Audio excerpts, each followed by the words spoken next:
to the show and fall at your door. We got that info for you. Touchdown on that side and buy anything. More than just a podcast for you. Questions 3 and 4. This is for our parents who have been through the NFL combine process and the agent process. What criteria did you use to pick your agent? And question 4, how did you select your trainer and or your training facility to prepare for the NFL draft and for the NFL combine and for your pro day? This is pretty good for me. I haven't did all of that, but I'm the one that's kind of doing it this year, and it's a weird year. It's a very, very weird year. So I had to pick an agent. Me and my family had to pick an agent a year ago because we thought Sean was going on last year. And one thing about this, I need to tell parents and kids, man. My wife had just a weird feeling that Sean should have went last year, and everybody thought it was about the draft pick, but it was really about this COVID thing. So kids, y'all need to listen to y'all mama, man. She had a weird feeling, man. So it was kind of crazy. So for us, how we did it is, Sean let us do everything because he had to concentrate on football. So what we did is we had certain criteria. If the person came in looking like a teenager or he on his social media, he looked like a teenager, I just automatically X him out because I don't need a kid mentoring my kid. You know what I'm saying? So that was from the top. So I told Sean people would call Sean and he would give him my number. But I said, Sean, before you give him my number, look at their social media. If they look like they're a kid, like they're going to partying every day, X them out. I don't need that. You know what I'm saying? Because that's not what we're trying to do. We're trying to build generational wealth. You know what I'm saying? So like, what we did is we talked to everybody, and what I noticed is a lot of stars, Lil Wayne, Rick Ross, Jay-Z, they get behind these agencies and put their name on it. They don't have necessarily nothing to do with it, but they put their name on it to bring, value to the agency. But that has nothing to do with giving your kid money and having generational wealth. So we narrowed it down to like 5 different agents. We only chose agents that chose us. Like, we didn't reach out to nobody. We only chose agents that chose us when Sean wasn't as good. And we just had what we did is we brought him down to Jacksonville, and we interviewed him. I took some of the people who I known, family members and stuff like that, who I known for a while. We just interviewed all of them. And luckily, the one me and my wife already picked, Sean picked at the same time. So we started that relationship. As far as a financial advisor, I just asked different friends of kids that's high profile, how was these different guys. I would always pick people who reached out to me because it's something about you going to reach out to somebody else and them going to reach out to you.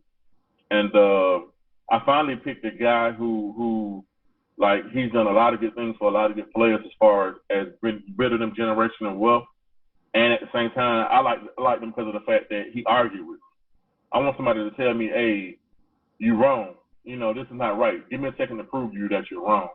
And as far as the combine and all that stuff, we haven't done that yet. We get into that right now, but I figure I'm going to do the same thing. If you want my son to come to your facility to train, I got enough time right now that you can come show me why.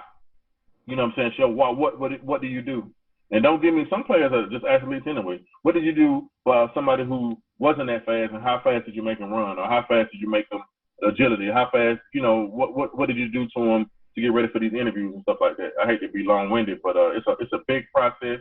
You got to listen to people. The biggest thing is listen to people who've been through it. Listen to people who've been through it so it can better your situation. And I think I got a good team on me. But one thing I do want to say that I feel so bad about, a lot of the people I picked wasn't black. And I hate that. But it's a lot of times when the people that's black come at you, they come at you about brother, all this kind of stuff. And I'm like, no, I'm trying to build wealth for my son. We're going to get back to the community. So I ain't worried about that. So you don't have to say nothing about that. We're going to get back to the community anyway. We're going to make sure that Sean left Jacksonville better than he found it. He's going to get back to the community. So all this brother stuff is not going to help me at all. Like, I need to know what you're going to do for my son to get him the highest draft pick, what you're going to do for my son to get him the most wealth, what you're going to do for my son to get him the most advertising so he can get some marketing dollars. That's all I need to know. Business first, and we can go back to the other stuff later. And I know I'm probably going to talk about just watch out for agents that like just that are the leadership is not on point with. They want to be more friends than leaders. And I definitely see that too. And I had to X them out from the get-go because I learned that from a lot of people who've been through the process. But I hate to be so long-winded, but I'm good. Thank you. Okay. All right. So basically, very similar to what Randy said. But so my son was a senior. Well, actually, we had agents contact us at the end of his junior year, a couple of those, and we were loyal people. Over at Team Pride, and so we definitely gave them every opportunity. The people who definitely reached out first, because again, to believe in our son or whatever, or to see something in him or whatever was pretty special to us. But we did it a little bit different. Like everybody who came to Troy, he split it. He would send 10 people to me. He would send 10 people to his dad because we are night and day. We're totally different personalities and whatnot. And so basically, if you made the cut, and then so me and my husband would kind of talk and say, okay, I like this one, and this one, and I want you to talk to him. But it was quite a few people that didn't even make it to both of us. So we basically split it on that round. We had meetings with Troy like almost every other week or so about telling him what, but nobody talked to Troy till after his season was over. The one thing you got to realize about agents is that, they are supposed to be ethical. They're not supposed to be doing anything for you. And majority of them, seriously, 95% of everybody we dealt with didn't try to buy us anything, didn't try to do anything because, again, it could have messed up his eligibility. And so we weren't really willing to risk that. But I interviewed everybody. I had a checklist. I had questions. These were things, of course, I'm coming off the cusp because this is my first experience with this situation. But basically, we wanted to go with someone black as well. So we had quite a few black agents that kind of made it down to the finish, and we ended up finishing with a white guy, but only because we liked the guy. His consistency was on point. And the one thing that I want to talk about, what Randy said was, if any agent is promising you anything, they're lying. They can't do anything. What your son gets or your daughter gets is based on them, their performance, and what they do on that field. And so that was one thing that I kind of knew going in. So anybody who was like, oh, we can get this guy to go, I went back and forth with one group out of Chicago because they're trying to tell me I was negotiating money. Like when you got down to our top 10, we started talking money. Everybody wants to tell you there's a standard.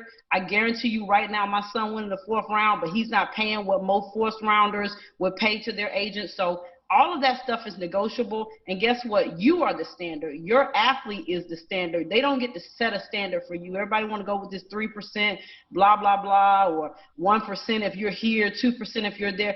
Everything should be negotiable. If you talk to an agent and it's not negotiable because they feel like they so big, next.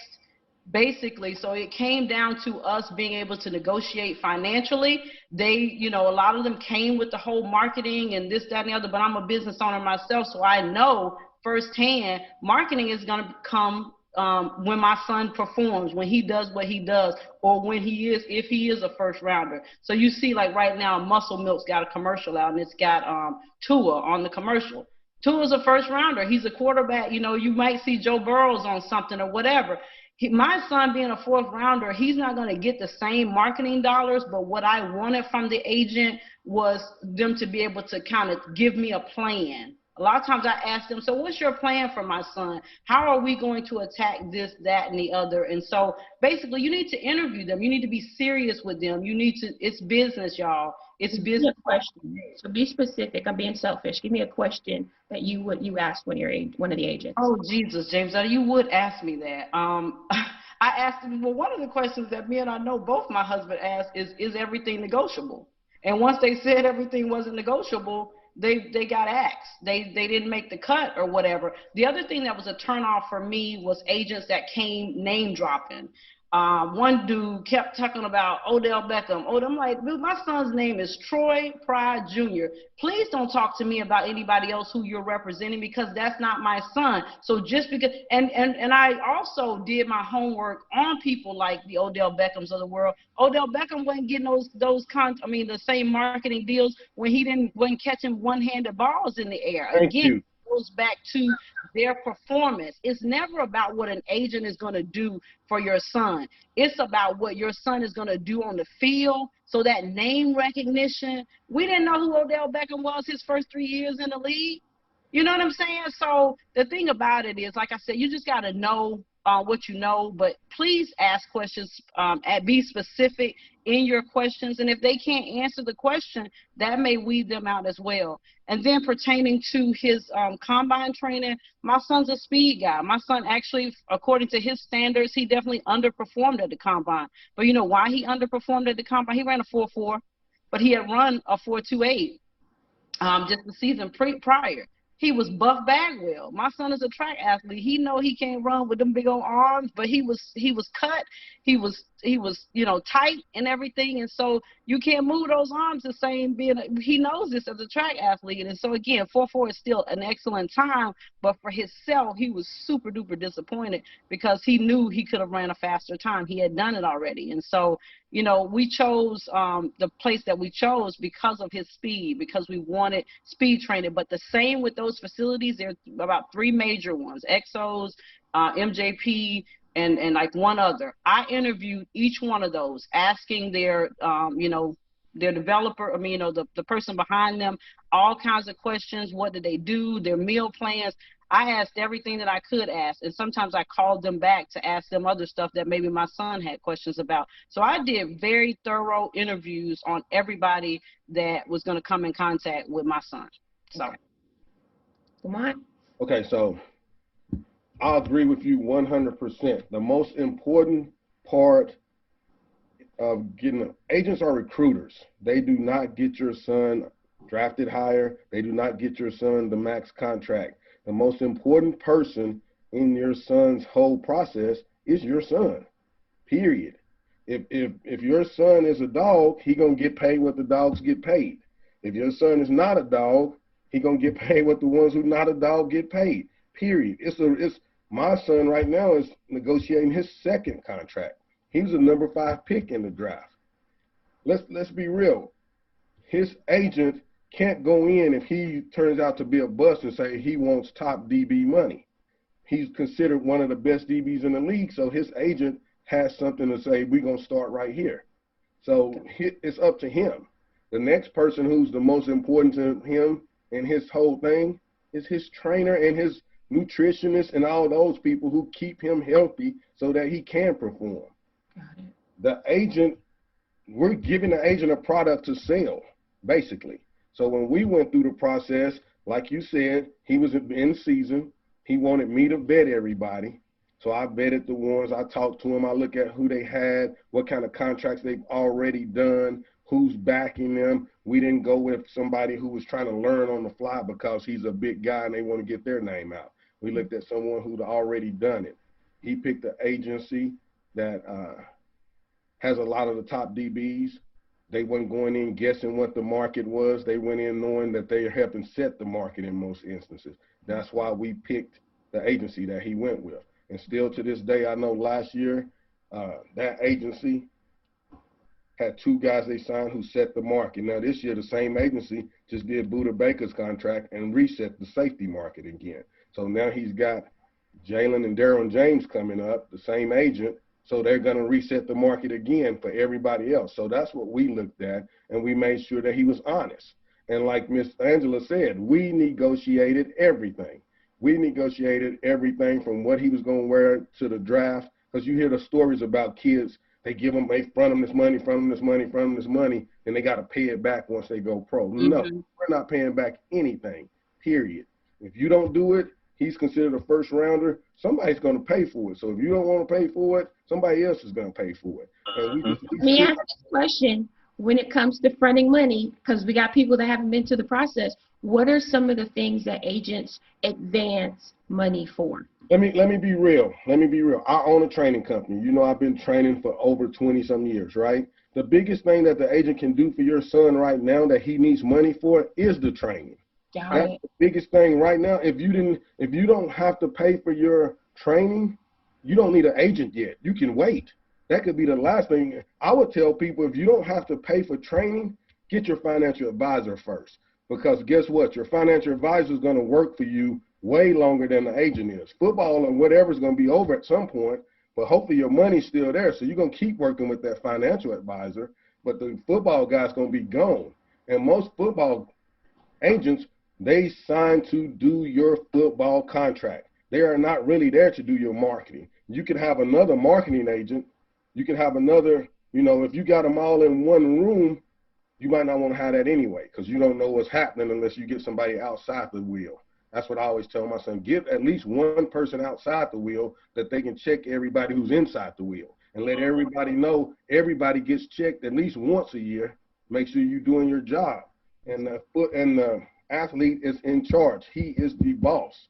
So they can't tell him what they're going to do. And when I asked, ESPN actually called me because they said, we heard that you guys negotiated money for da-da-da-da. I said, well, my son was out of college. He is the product. And they wanted me to step back. That's what it was. They said the parents are too involved. I said, was I too involved when I was driving that Suburban up and down the highway, you know, putting gas in it? So I wasn't too involved then. So why should he let this person he just met 2 or 3 years ago be in control of his whole life now that he has money? No, I'm still going to be involved. So I say all that to say this: vet them, have your questions, negotiate everything. Like she said, the highest they can get is 3%, but that don't mean you have to pay 3%. Absolutely not. Absolutely not.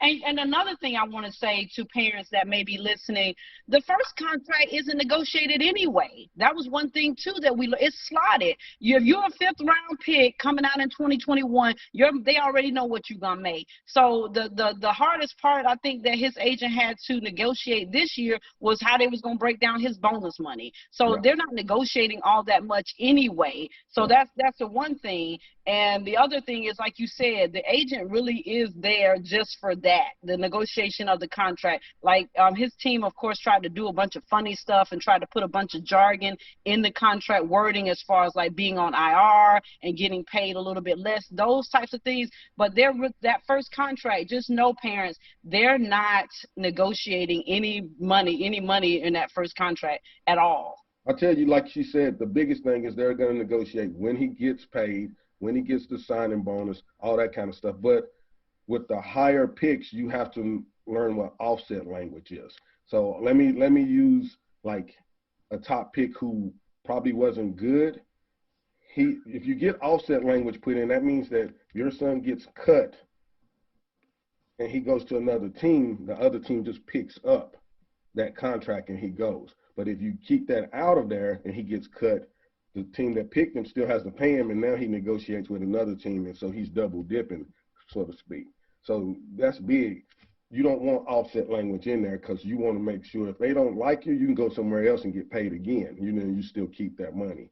But I think agents do get a bad rap on some stuff. Every time you hear that a guy, his agent took all his money, the agent don't even touch the money. They bill your son just like another bill does. So they don't touch his money. They billing, and your son's people send the bill, the payment to them. So, agents do get a bad rap in that, but just get with somebody that you trust. Get with somebody who you have access to. Get with somebody who's family oriented. Get with somebody who's done it. If your son's a big time guy, you want to have somebody, you want experience. I told, even his financial advisor, I want to see who you've made money for who is not an athlete, who doesn't already have money. I want to see, can you make me some money? That's what I want to see. I'm an everyday guy, work an everyday job, live a decent life, but how can you make me some money? Those are the people I want to see, because if you can make the average person money, this should be easy for you right here. So I kind of did it that way. Going into the facility thing, I've been training myself, but I I was learning the process just like everybody else. So I took my own dime and I visited Exos, Michael Johnson, all those places on my own. Me and my son went, and a couple of my coaches that coach with me. We looked at everything. We met these guys. Some of these guys actually offered me to come on their staffs to help train just to get my son to come there so they could say he was there. Remember, he's an All-American in track and football, like Miss Angela's son. He's a track guy. So I didn't want him going anywhere, changing his body type, have him coming in looking like a wrestler. I need to keep that track look, having him explosive. And the combine that he went through, he's the only top guy that did every single drill and was in the top 5 in every single drill. We kept him. I know him. I've been training him all his life. When we came home, I told him, I said, we visited such and such today. He's like, how was it? So he finally came back to me and said, they're just a hyped up Ramsey performance training, right? I said, yeah. He said, well, I'm staying with you. You got me here. We're going to roll like this. He came home. We did all his training here, and he went and killed a combine. He didn't even test at his pro day. He just did all field work at his pro day. So, we stood on all the numbers he put up at the combine. And, I mean, he had 46 games anyway. The combine wasn't going to change anything. I asked the Pittsburgh Steelers scout, they said, we want to see him run. I said, what do you think he's going to run? If he can run 4.5, we'll be happy. I said, well, shit, we don't even need to train. He can just roll out of bed and run a 4.5. He's a 10.600. It's verified all day, every day. He's verified. He's running that in college track. He's All-American. I said, oh, we didn't know. So they don't do as much work as people give them credit for to know they know everything. No, they don't. Because they didn't know he had an injury before. They didn't know any of that, man. They just, right. We give them more credit than they should get, to be honest with you.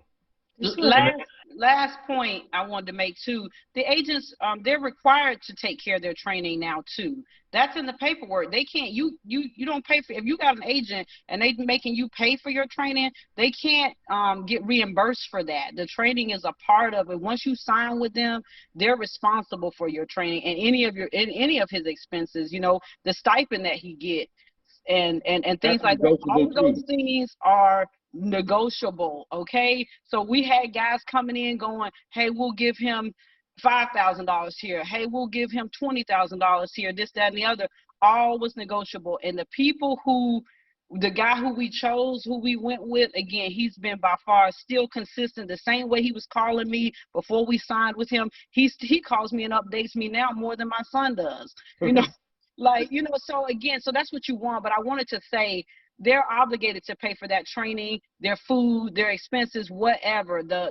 Once you sign with an agent, that's that agent's responsibility. Me and my husband didn't spend one dime, and not only that, he flew us wherever we were. If my son was somewhere, he paid for it. If my son was in the Senior Bowl, he paid for us to go. So those are other things that you need to understand. Don't just get an agent who's gonna put the things back on you. We've been paying for stuff, just like Lamont said. I was paying when I was going up and down the road, taking them on track meets and this, that, and other. It's time for somebody else to pay now because he about to make you some money.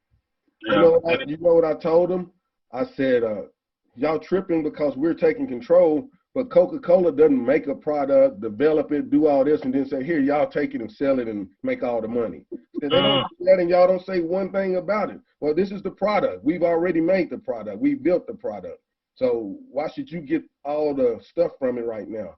But I didn't want to say this, but yes, they did pay us. Don't think we just trained for free. His agent came in and we got the same amount of money that they were going to pay somebody else to pay him. So, yeah, just real quick to answer your question fully, because I'm still negotiating it right now. My contract is going back and forth. So training, food regimen, housing, furnished housing, rental cars, transportation, your insurance, far as because you can't be under my insurance anymore. So his dental, medical, all that insurance, his insurance for whatever Ohio State is not going to cover, stipend, and of course just getting him every place he needs to be. Hey, Randy, I kind of made a template because, I train so many kids. I've had a lot of kids going through the NFL process, and I had another first rounder coming through right after Jalen, about a year, maybe 2 years right after Jalen. And so I just built a template and some of the things that they asked for, I gave it to him. And he didn't have to use it completely, but I did build a template. I'll be willing to send it to you if you want. That's cool. Because I'm finna be like, you could have started this conversation telling us that you had the template. You could have. I'm over here asking for specific questions. You could have just told us. But I appreciate it. It's good to know.